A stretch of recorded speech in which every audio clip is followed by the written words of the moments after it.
Hello, welcome to Rough Cut Film Review. This is a review of, and I'm probably going to pronounce this wrong, James Chanep's new adventure, Murder. Before I start, I'd just like to say apologies for not putting out a review in a little while. Reviews of Anchorman 2 and The Hobbit Part 2 are on their way, and I appreciate your patience. The short story is I deleted all my master files in error, and it's taken me ages to get back to square one where I needed to be.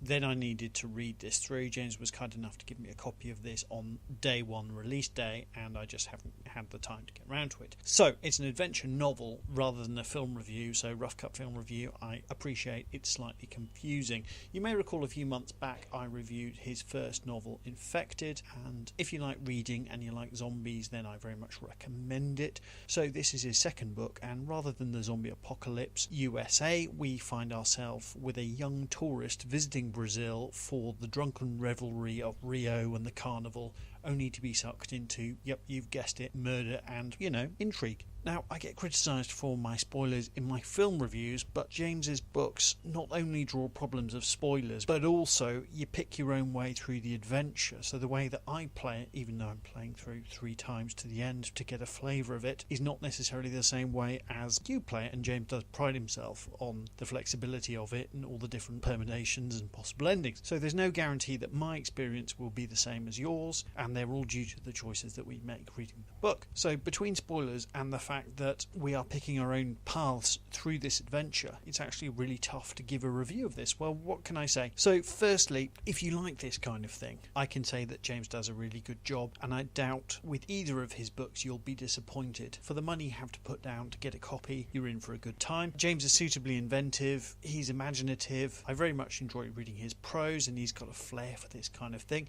It's evident he enjoys what he's doing, and that really comes across, and I have a good time reading them. I remember after reading Infected, I jokingly suggested to him if he runs out of ideas he can always rip off Twin Peaks, and I'd really enjoy that. He was very confident he still had plenty of ideas, and from reading his second book, Murder, I can certainly agree with him. So it's recommended. I just want to clarify. So this is a book. I got an electronic copy of this for my tablet. Basically, you read a short chapter, then at the end it presents you with 2 or more choices. You make your choices, and then the story develops based on your choices. Your character can actually expire, which means that you have to start the adventure from the beginning, or possibly it does let you go back to the previous chapter and make another decision. So if that sounds like your cup of tea, by all means give it a go. It's good fun. Kind regards, Christopher Thomas.